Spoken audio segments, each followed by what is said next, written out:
नमस्कार, मैं श्याम गिरी। आप देख रहे हैं टीएफडी इंडिया न्यूज 24। टीएफडी इंडिया न्यूज 24 में आप सभी दर्शकों का स्वागत है। बिहार के अंदर पल पल राजनीति करवट ले रही है। नीतीश कुमार की बैठक अभी अभी समाप्त हुई और बैठक से सम्राट चौधरी और विजय सिन्हा बाहर निकले। दोनों डिप्टी सीएम को नीतीश कुमार ने बुलाया।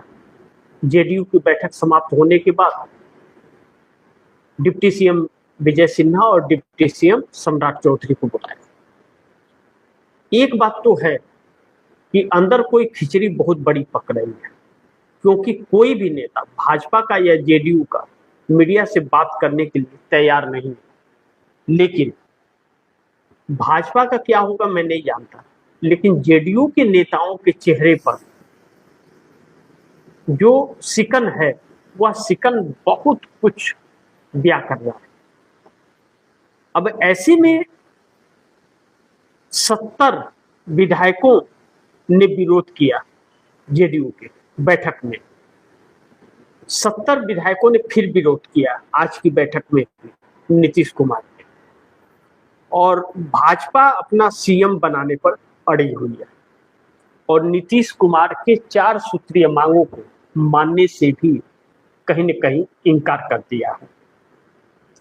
ऐसे में जेडीयू के कोई भी विधायक समझौते को तैयार नहीं है, लेकिन भाजपा मानने को तैयार नहीं है। इस बीच नीतीश से जो बैठक कर रहे हैं, अभी फिर जेडीयू की बैठक हुई। इस बैठक में एक बात तय है कि निशांत कुमार हो सीएम या फिर जेडीयू का कोई भी व्यक्ति हो।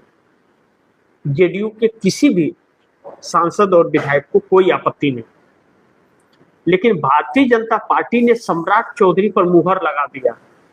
जो सम्राट चौधरी पर मुहर लगाया, सम्राट चौधरी के नाम पर न तो बिहार में सहमति मिल रही है, न जेडीयू के कार्यकर्ताओं में सहमति मिल रही है, और न ही जेडीयू के एमएलए जो विधायक उनमें सहमति मिल रही है। ऐसे में नीतीश कुमार अगर भारतीय जनता पार्टी को समर्थन देने का ऐलान कर देते तो फिर पार्टी 2-3 फाड़ हो जाएगी, इसमें कोई शक नहीं। तुरंत न हो तो कुछ दिनों में हो जाए, लेकिन हो जाएगी जरूर। ऐसे में भारतीय जनता पार्टी के हाथ एक बड़ा मौका लगेगा, क्योंकि भारतीय जनता पार्टी को मात्र 6 विधायकों की जरूरत है। नीतीश कुमार की कोई जरूरत बिहार के लिए खास करके नहीं पड़ेगी। लेकिन भारतीय जनता पार्टी नीतीश कुमार को बिहार के मद्देनजर नहीं, नीतीश कुमार को केंद्र के मद्देनजर देख रही है। लेकिन केंद्र के साथ साथ बिहार में अपने हाथ में सत्ता का लगाम भी चाह रही है। ऐसे में इस वक्त तेजस्वी यादव की तरफ से कोई बयान तो नहीं आया, लेकिन एक जेडीयू के तरफ से हाव भाव जो देखे जा रहे हैं, उससे एक बात तो तय है कि नीतीश के 70 विधायक नीतीश के 70 विधायकों के विरोध के बावजूद भारतीय जनता पार्टी सीएम के लिए क्यों अड़ी है, यह एक अहम सवाल उठ खड़ा हुआ है। क्या भारतीय जनता पार्टी जेडीयू के अंदर से उतने लोगों को अपने साथ रख ली है, बातचीत हो गया है?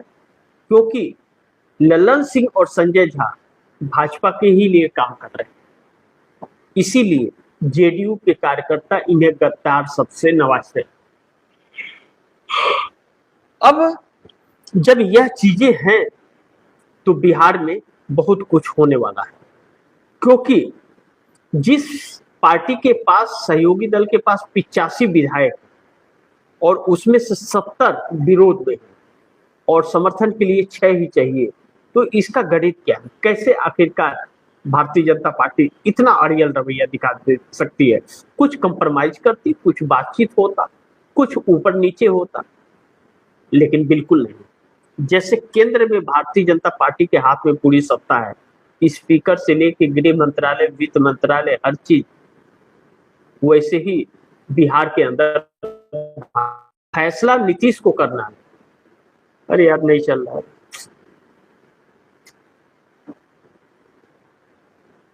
फैसला नीतीश को करना है कि क्या नीतीश जेडीयू के साथ रहेंगे या नीतीश भाजपा के साथ रहेंगे या भाजपा छोड़ देंगे। यह फैसला नीतीश को ही करना है। अब ऐसे में बड़ी महत्वपूर्ण है कि इंडिया गठबंधन देख रहा है कि क्या होगा, लेकिन इंडिया गठबंधन नीतीश कुमार के चक्कर में अभी नहीं पड़ा हुआ, लेकिन तेजस्वी यादव के लिए बहुत दिक्कतें हो सकती है। भारतीय जनता पार्टी के हाथ में पूरा बिहार आने के बाद सबसे ज्यादा अगर किसी को नुकसान होगा तो वह तेजस्वी यादव को, यानी कि आरजेडी को होगा, क्योंकि फिर आरजेडी सपने में सत्ता में आने के लिए तो भूल ही जाए, वह सपना पूरा नहीं हो पाएगा तेजस्वी यादव का। लालू प्रसाद यादव की पारी खत्म हो चुकी है और नीतीश की भी पारी खत्म। नीतीश कुमार के बेटे निशांत कुमार अभी इतने सक्रिय राजनीति में नहीं है और ना ही नीतीश कुमार के बेटे राजनीति का इतना ज्ञान है उन्हें, अभी नए नवेले हैं। लेकिन तेजस्वी यादव काफी समय से कर रहे हैं। लेकिन लालू प्रसाद यादव के लैंड फॉर जॉब मामले में उलझ करके तेजस्वी यादव भी भाजपा से कभी कभी चुनाव को कंप्रोमाइज कर लेते हैं। यही वजह रहा कि तेजस्वी यादव सीएम नहीं बन पाए और गठबंधन में भी दरार पड़ गई। ऐसे में अब जो एक मौका था कि नीतीश कुमार के साथ मिलकर के सत्ता में रहते, तो फिर चुनाव के वक्त थोड़ी सी मजबूती उनके अंदर आती और उनके नेताओं में उत्साह भी आता। वह मौका कहीं न कहीं जाता हुआ नजर आ रहा है नीतीश कुमार की वजह से। अब नीतीश कुमार के लोग ना चाहते हुए भी यह भी तय है कि भारतीय जनता पार्टी नीतीश कुमार की पार्टी को खत्म कर देगी, क्योंकि नीतीश के हाथ में कमान रहेगा नहीं। भले वह राष्ट्रीय अध्यक्ष है तो क्या हुआ, भारतीय जनता पार्टी को क्षय की जरूरत है। लेकिन इंडिया गठ, मैंने आरजेडी की बात बताई, इसीलिए तेजस्वी यादव का बयान भी आ रहा है। अब तेजस्वी यादव के ऑफर पर बिल्कुल ध्यान नहीं दे रहे हैं नीतीश कुमार, लेकिन नीतीश कुमार के उन विधायकों की नजर उनके बयान पर है कि वह जेडीयू को नहीं भाजपा को टारगेट कर रहे हैं और भाजपा को लेकर के बयान दे रहे हैं। ऐसे में आज यह फाइनल हो गया कि 13 तारीख को नीतीश कुमार कैबिनेट की बैठक करेंगे और 14 तारीख को इस्तीफा देंगे, 15 तारीख को बिहार में नई सरकार बनेगी। यह फाइनल हो गया है। लेकिन सरकार किसकी बनेगी अभी तक यह फाइनल नहीं हुआ, क्योंकि सम्राट चौधरी पर नीतीश कुमार के विधायक मुहर नहीं लगा रहे। अब इसमें दो चीजें हैं जो हम लोगों को समझना जरूरी है कि बिहार में सरकार बनने से आरजेडी को फायदा है, इंडिया गठबंधन को भी है कि इंडिया गठबंधन की सरकार कही जा सकती है, पक्ष में रहेंगे राज्यसभा के अंदर भी। सीएम जब राष्ट्रपति का चुनाव होगा उसमें भी उसका फायदा मिलेगा।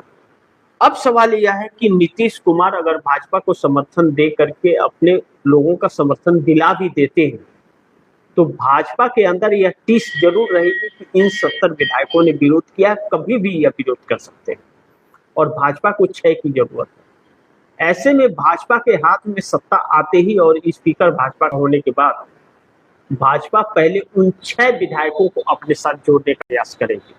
नीतीश दिल्ली में राज्यसभा भवन में बैठ करके देखते रह जाएंगे, बहस करते रह जाएंगे और बिहार में खेल हो जाएगा। ऐसे में बाकी किसी भी विधायकों की कोई जरूरत नहीं पड़ेगी।